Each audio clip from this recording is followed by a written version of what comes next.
Sa nakaraang video ay natapos tayo na kung saan ay may ipinadala si Qian Yuwon sa Murem Alliance na isang kahon, at nang binuksan ito ng dalawang master ng Murem Alliance, ay tumambad sa kanila ang mga braso ng dalawang master at maging ang braso ng kanilang susunod na isa sa 5 great martial artist ng Jiangho na si Yon Buso.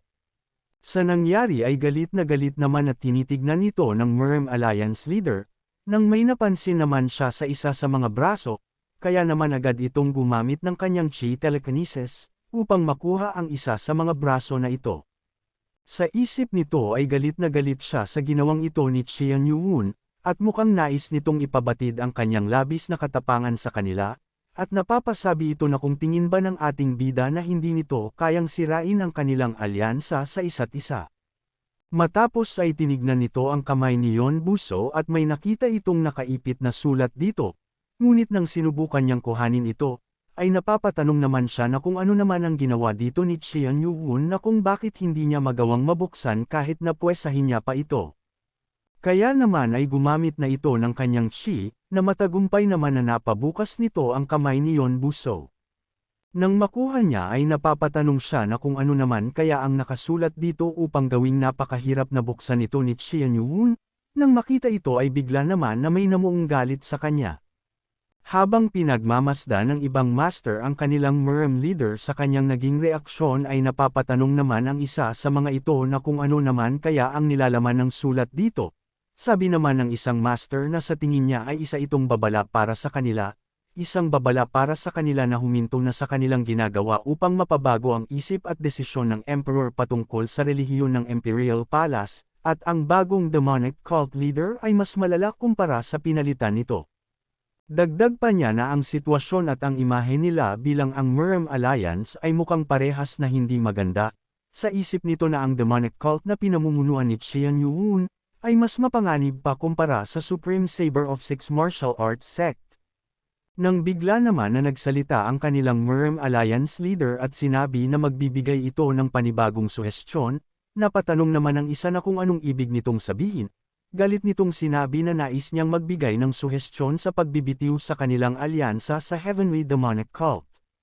Sa sinabing ito ng kanilang alliance leader ay ang lahat ay natigilan at nabigla, kaya naman ay napatanong na dito ang isang master at sinabi na mukhang masyado yatang nagpapadalas-dalas ang kanilang pinuno sa sitwasyon na ito, na sinang-ayunan naman ito ng isa pang master at sinabi na ang pagkasira ng kanilang pakikipag-alyansa ay malayo pa para sa pagkakawasak nito. Kaya naman ay hiniling nito na bawiin ng kanilang Murem Alliance leader ang kanyang desisyon. Dahil dito ay tinanong naman sila nito na kung ganito din ba ang naiisip ng iba pa sa silid na ito. Sa isip naman ng isang master, na kailangan na sumangayon din sa kanila ang pinuno ng Namgang clan upang magawa nilang may basura ang desisyon ng kanilang Murem Alliance leader, ngunit sa isip din ng isa na ang pinuno ng Namgang clan ay isang taong napakaradikal. At isa ito sa kumontra sa pakikipag-alyansya sa Heavenly Demonic Cult, kahit na ang noong sumulpot na ang Supreme Saber of Six Martial Arts Sect sa Jiangho. Dagdag pa nito na ang Orthodox Murem Alliance Third Master, na ang Blue Heavens Master Society, Heaven Master, na si Namgang Gyung, ay isa sa mga master ni Yon Buso kaya naman ay sigurado din siya na papayag ito sa nais na mangyari ng kanilang pinuno ng Murem Alliance, at ito talaga ang kanyang nais.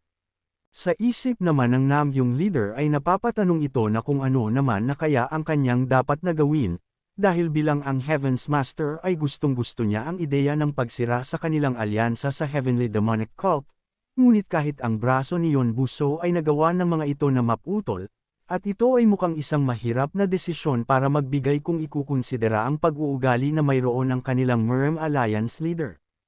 Ang rason kung bakit nakaabot ito sa kanyang posisyon kahit na hindi ito nanggaling sa 9 Great Sect o kahit sa 5 Great Clan, ay dahil sa ito ay napakasentro sa lahat ng kanyang desisyon at makatwirang tao.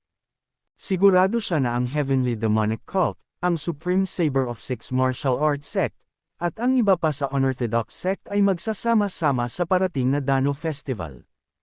Ang pagkalat sa balita patungkol sa kaalaman sa medikal ay naging matagumpay at ang lahat ng ito ay dahil sa librong naiwan ng Earthmaster, ngunit ito ay dahil sa suporta na mayroon sila sa kanilang Murem Alliance, at ngayon ay ito na ang kanilang pagkakataon upang mabura ang mga matataas na pinuno sa unorthodox sect. Kaya naman ay tinanong nito ang kanilang Murem Alliance leader na kung anong dahilan naman kung bakit siya nauwi sa ganitong klaseng desisyon. Sabi nito na ang rason kung bakit niya naitulak ang desisyon para sa pakikipag-alyansa sa Heavenly Demonic Cult, ay upang alisin ang ugat ng mapanganib na kasamaan, ngunit mukhang nagkamali siya. Ito ay ang pakikipagtrabaho sa isa pang kasamaan upang magapi ang isa pang kasamaan, at ngayon ay naisip nito na ito ay taliwas sa prinsipyo na mayroon sila sa kanilang Murem Alliance, at kailangan nilang itama ang ganitong pagkakamali dahil sa sila ang sentro ng Orthodox.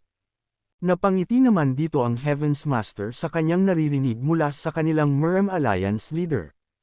At sa isip nito ay kanina lamang ay nagdududa siya dahil sa biglaan ang naging desisyon nito upang magbigay ng isang suhestyon sa pagkalas sa pakikipag-alyansa sa Heavenly Demonic Cult, ngunit ngayon ay mukhang nababahala siya ng walang dahilan, at dahil sa wala ang dalawang General Strategist at ang iba pang mga master ng kanilang Murem Alliance ay ito na ang kanyang magandang pagkakataon. Kaya naman ay sinabi nito na naiintindihan niya ang mga dahilan ng kanilang Murem Alliance leader, at sinasangayunan nito ang suhestyon nito para sa pagkukonsidera sa hustisya, dagdag pa nito na sinang-ayunan niya din ito dahil sa umpisa pa lamang ay tutol na siya sa pakikipag-alyansa sa mga ito. Matapos nitong masabi ito ay napatingin naman siya sa iba pang mga master, nagpadala naman ang isa sa katabi niyang master ng isang sound telepathy at sinabi nito na hindi maganda ang mangyayaring ito, at kailangan nila na mapigilan ito kahit na anong mangyari. Kaya naman ay mabilis nitong sinabi sa kanilang Murem Alliance leader na upang magawang maipagpatuloy ang kanyang suhestyon ay kailangan na magkaroon sila ng kasunduan kasama ng lahat ng iba pang mga master ng Murem Alliance, at tinanong niya ito na kung hindi babalak nito na isama ang iba pang mga master sa usaping ito. Ngunit sinabi naman ng Heaven's Master na mayroon naman silang mas mabilis na paraan para dito, at sinabi nito sa kanilang pinuno na gamitin nito ang Alliance Leader Mandate. Kung umabot ka na sa parte ng video na ito ay maaari lamang na i-click ang like at super thanks sa baba bilang pagsuporta. Maraming salamat. Ang Alliance Leader Mandate, ang Murem Alliance ay binubuo ng mga sect at clan, at kasama ang mga ito ay ang isang usapin ay napagdedesisyonan sa pamamagitan ng mga pagpupulong, ngunit ang Alliance Leader Mandate ay pagbubukod. Hinahayaan nito ang Murem Alliance leader na magkaroon ng tatlong pagkakataon upang gumawa ng desisyon at pagpapasya na ang lahat ay kailangan na sundin ng walang kahit na anong pagtutol. Sa sinabi naman na ito ng Heaven's Master na pinuno ng Namgang clan ay galit na sinasabi ng isang master na ang mga dating Murem Alliance leader ay nag-aalangan na gamitin ang kanilang mandate maliban na lang kung isa itong malubhang sitwasyon, at papaano niyang masasabi ito kung maari naman niyang gamitin iyon sa mga kritikal na mga usapin. Ngunit bigla naman na nagsalita ang kanilang Murem Alliance leader at pinapatahimik na ang mga ito. Sabi nito na sumasang-ayon siya sa sinabi ng ikatlong master ng Murem Alliance sa opinyon nito sa pagpapawalang bisa ng kanilang alyansa sa Heavenly Demonic Cult, at ito ay ipapahayag sa iba bilang ang kanyang Alliance Leader Mandate.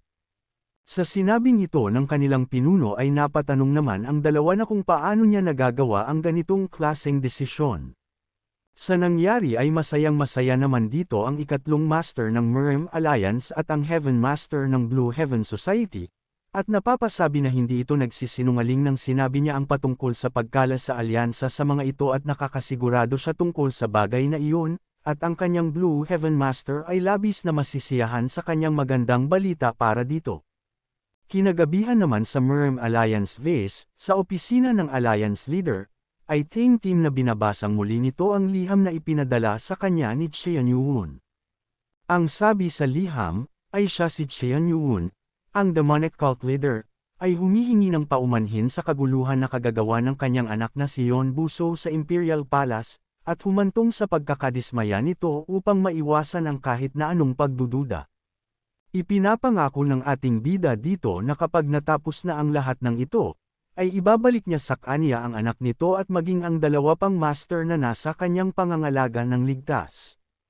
Bukod pa doon ay sasabihan niya ang Emperor na bawiin ang kanyang desisyon patungkol sa relihiyon ng Imperial Palace, kaya naman ay sinabi ng ating bida sa sulat na kailangan niyang pagkatiwalaan siya sa bagay na ito.